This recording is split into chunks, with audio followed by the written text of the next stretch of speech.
let's make sure we got this thing going here. All right. Hey, Batcheck JW here. Back on to the radio chat box. And it is Thanksgiving. I can't believe that it's Thanksgiving already. Time is just moving faster and faster. It seems to move faster every time I stop to think about the clock and go, boy, here goes another year. And it's going faster and faster every time that ticks around. You know, I wanted to take this moment and talk about things I've been thankful for. Of course, you know, you got your, everybody's going to be thankful for their closest friends, their family, mom and dad, all that stuff. You know, you're always going to be thankful for that. But I actually wanted to take a step back and literally what I wanted to say, I am thankful that I have gotten the opportunity and made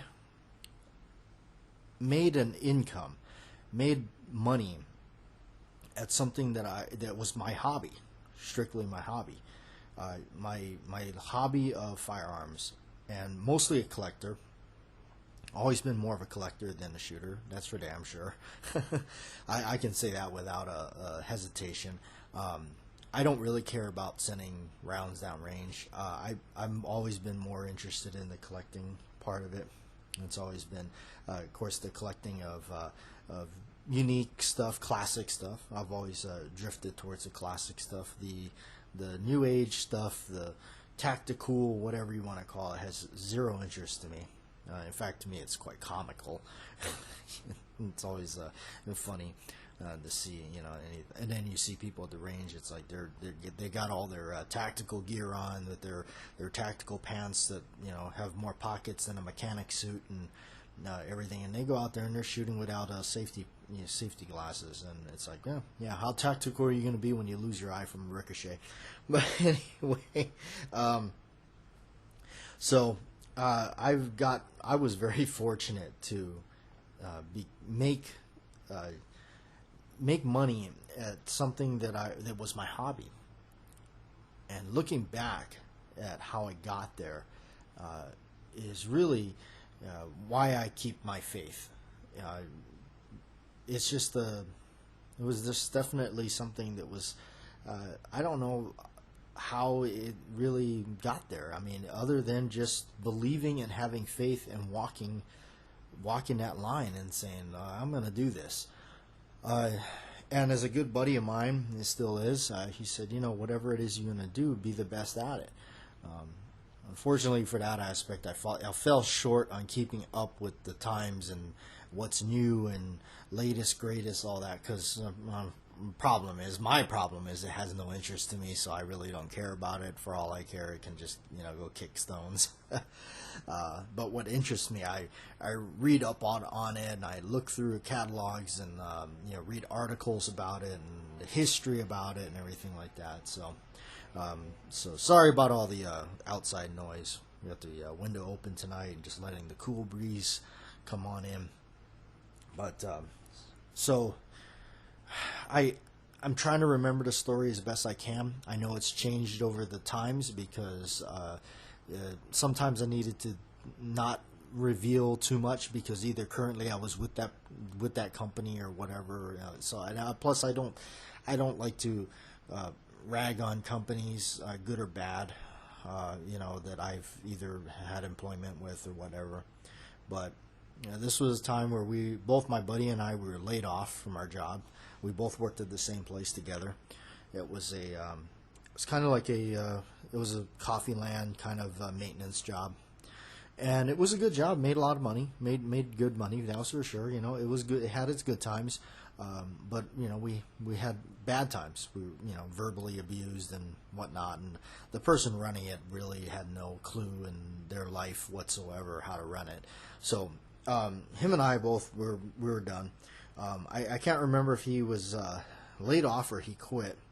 I know I just finally left because it was just going to it was either that or get laid off or whatever. It was going to come to a close. So I remember him and I were just looking around town. We were going job hunting.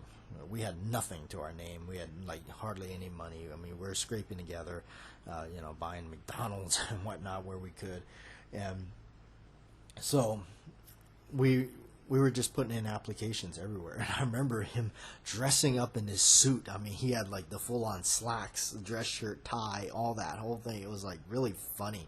I was like, wow, that. But he was definitely, he had a goal. So I don't remember where he wound up getting hired, but we literally went like through everything. It was like we went to like all the major department stores, of course, just dropping off applications. At the time, you could actually get a paper application, or it was a kiosk thing that you sat there on this little computer thing and just kind of filled out stuff. And so one of the places that I filled out was at the time it was associated with Sears, because I don't know whatever, but it was a big department store. I'll leave it at that. And I actually, I remember we went back and, we were talking about, our day and how it went, and I think Macy's was going to call him back or something like that. But I actually got called back to this place that I attempted to get hired at, and I remember I even applied at Subway. Not that it's a bad job or anything, but I did apply there. But this one company, they called me back, and I went in for a couple interviews. And I remember the first interview, them telling me, well, if we don't call you back in like 5 days, maybe we want other applicants. I've never been told that before. That was pretty interesting. That was like, to me, it was like, we don't know about this guy, but let's see what else options we have, because I don't really want to hire this guy. I don't know. It just felt like that. But now I got a second call or a second interview or whatever further down the line, and I got hired on. And I stayed with them for almost 5 years. And it was interesting because towards the end, I mean, everything was fantastic. I always showed up to work. I did what I could, and all that. But there was, towards the end there, was getting a little goofy. They had hired on a person from another store. They came from like Puerto Rico or something like that. And it was a lady, and she came in, and she just started doing really uncalled for, unethical things to people. Just very, very horrible things. And at the time, now this was a little bit before that, I remember, if I remember right, I think it was because I had a bad experience one day or something like that. There was some off days, and out of spite, I applied for Sports Authority, jokingly, and I applied for the firearms counter. I jokingly did it. Well, I got a call back from them. In fact, I think I was like at work at the Sears place, and it was like, what the heck, and it was like, I forgot that I applied, and it was like, oh yeah, do you want to come in for an interview? I said, oh yeah, sure, yeah. So I set up for an interview like the next day or something. So I went down there real quick and did the interview, and it was like, I remember they were asking me like, oh, this and that. Why do you want to work at the firearms counter? And I said, oh, it'd be fun. I think it. I know a few things about guns. Not everything, but I know a couple of things. I guess I could hold my own there. And long story short, it was kind of like this weird interview. It was like they were kind of like, what I didn't realize was they had gone through quite a few people in that department, because what happens is, I guess, they get these people and go, oh yeah, it'd probably be cool to do that. Then they get hired on. They actually realize how ridiculous it can be, and they quit. So I had a friend that worked there, a near dear friend to me. Still to this day, he is a very close friend of mine. There's a lot of things in life I owe to him, that he came together and really set me straight on a lot of stuff too. A lot of things I learned from him, both in life, and I really believe it was beyond firearms is what brought our friendship a little closer. So, but anyway, he helped me land the job. I eventually did.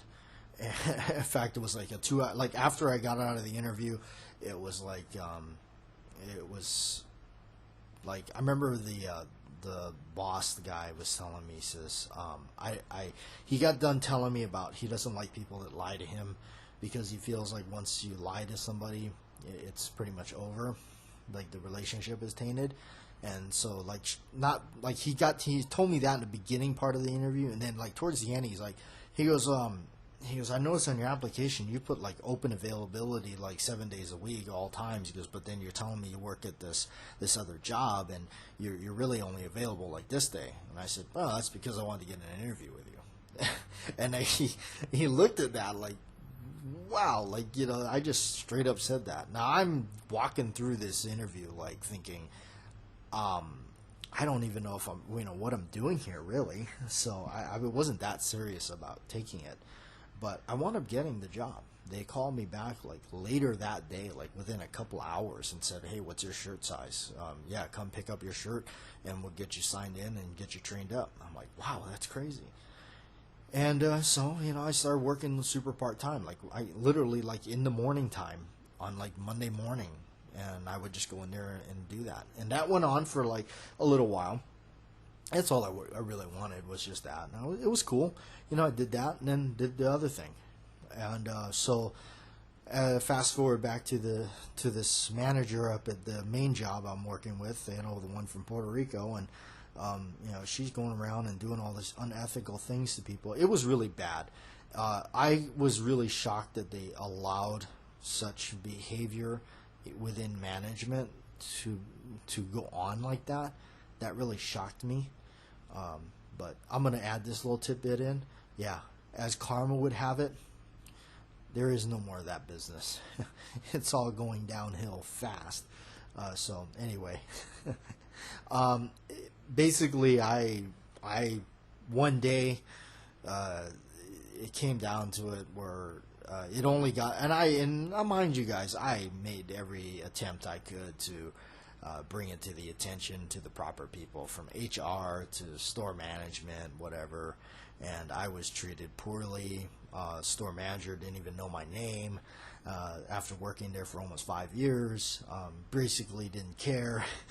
Slammed his fist on the table and told me then if I want to quit, just quit. So I just removed my uniform and threw it right on the table. And I mean, this was a big step for me, but I knew that I still at least had some, at least some income from Sports Authority. So yeah, that was it. Walked out to my car, and on the way, I remember distinctively walking out those big doors, and just feeling like, wow, this is it. This is crazy. This is it. And I looked up to the sky, and I said, "Where do you want me to go?" And something said, "Go back down to Sports Authority," because that's where I just finished my shift that morning. So I did. And that, my friends, is the beginning of a 10-year stretch for me coming up here. Going to be 10 years working with firearms as my hobby and getting paid for it. Yeah. Now, notice that throughout this, I don't call it a career, because it's not going to be a career. And that right now for me currently, and you shouldn't say never, because if there's anything I learned out of this, it's to say never. But the bottom line is, at some point you have to look for that job you're going to put your 20 in and retire and get something out of it. Sports Authority, if they would have prevailed, would have possibly been something that could have been, but it was a sinking ship. I didn't realize that till the bitter end, but moved around from there all over. But I started at the bottom of the barrel just like everybody else would, and went from this to that to from there to that little hunting gun shop thing that I did on my own with the help of Walter, a friend of mine, and he, handed me the keys, and that lasted for a while, and I got to really learn a lot from just doing that in general. Gave me the opportunity to get whatever I wanted at dealership pricing. Got a lot of cool stuff walking in the door that I could just pick up and purchase on the spot or whatever.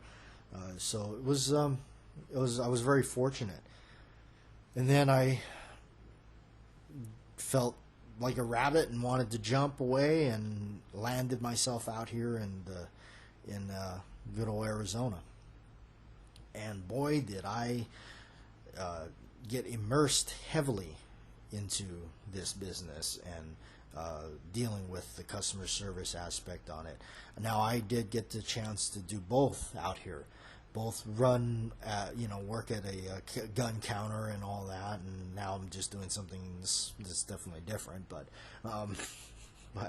anyway, yeah, it's a learning curve because you meet all walks of life and you meet a lot of things and people and you see a lot of things, I should say, that really scare you. That really frighten me and makes me scratch my head and think about a lot of things. But at the same time, it's like out here, there is nothing that you consider rare or out of reach. I tell you, you can go into, every time, if I'm out on a mission to find something, I just know if I go to the gun show, I'll probably, there's a better than 50-50 chance I'll walk out of there with it. A better than that chance I'll walk out with it. And if I don't, I'll just go and hit a couple other shops and see what they got, and I'll probably find it there. That's no joke. That's what's crazy about it. But I moved all the way up doing this into a management position involving my hobby, and it's crazy to think that I went from where I did all the way to almost where how did I become a manager in this game, this hobby thing I wanted to do and making money off of it. In the midst of all this, in the middle of doing all this, I started YouTube. And for me, my channel is definitely did what everybody told me that it would not do. For what a lot of people told me it wouldn't do, which was gain the popularity it has, over 30,000 followers, 11 million views, something like that. It's crazy. And that's something that, they told me, certain people told me that's not going to happen. And you guys made that happen. You guys did that. Not me. You guys hit the subscribe button. You guys clicked on the video. You made all the comments, and you made Batjack JW what it is now. And hope to keep pushing on with it. But again, it's just scary. It's scary. I have no idea what's going to happen. I hope that it'll just it's just another little small hurdle or whatever. I don't know. I just, my biggest fear is just, at a click of a button, they'll take away, 5-6 years of your hard work, or they'll figure out some way to sue you or something. I don't know. I'll have to get with Santee a little bit more on that and see what he can do to help me, push the right buttons and get things squared away. But, here we are on this, doing this, and now one thing I did know that when I got put into the management position was all the years of working for many, many people. And I've worked for my age, in a way it's kind of sad to admit, but I have held more jobs than I can probably count on my hands and feet. Just because of a lot of it was being young and dumb, but it was just searching around and just, dilly-dallying around with a lot of jobs. My very first job I was 14 years old working at a grocery store, and that was my first clock-in job. That's not counting all the odd things that I would go help my dad with, working at the furniture place or whatever, But yeah, that was the real deal right there. 14, working at the local grocery market, making car payments. Yeah, my mom bought me a car. She said, "Here, until you're old enough to drive it, I'll be taking you to work in it, picking you up in it. When I pick you up, you're going to drive home in it with me, and you're going to start learning how to take payments on it." At the time, being a 14 years old, and I thought my parents or my mom was just being absolutely cruel to me, and I thought that this was horrible. But now that I'm older, a lot older, I realized what she was doing. She instilled a work ethic and responsibility, understanding that responsibility in me. And that point on, I've always had made sure you have a savings account. Put money away. Make sure you have money away for a rainy day, as my Auntie Kopeka says. You have to do so. You have to do that. In between, it wasn't all doom and gloom. Like I said, in between, even when I was working for the box store, I was taking time off. I was, hanging out with my uncle a lot, doing a lot of stuff. I really had a lot of fun. It was not all doom and gloom. It was a great job. I wouldn't have stayed if it, wouldn't have stayed as long as I did if I didn't. It was a lot of fun. Christmas and all that is a whole, when you're experiencing the holidays, whole nother story when you're working at a box store. It's even more interesting when you're doing something like I did for a little while there, which was catch shoplifters, internal and external theft. That's an interesting position in that place. But anyway, but if there's one thing that now, currently, where I'm at, and I know it's not forever, and it's gotta eventually, you gotta move on, you gotta do what you gotta do, but currently right now, it puts money away in the bank. It allows me to, pretty much purchase things at ease, but got to remember, one thing I remember, when I was put in a management position, the one thing that I knew, one lesson that I learned over all these jobs I've had, all the terrible people I've worked for, all the horrible things that were said to me or I heard say to another employee by bosses or management, supervisors, people in power, and I learned what I was never going to do to another human being. Never. I don't have the power trip. I don't have the ego. And you should never have a manager with those things in their head be promoted to management or supervisor. Never. So that's one thing that I knew, that when I took over, I was never going to treat people the way I was treated. Never. And you know what? It's a reflection on that. And one of the best things that was ever told to me from a manager was at Sports Authority. His name was Alvin. He was a store manager. Awesome guy.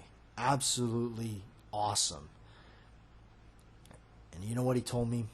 He said, you know what? If you treat your people good, they will go to work for you anytime. They will come in on the days you need them to.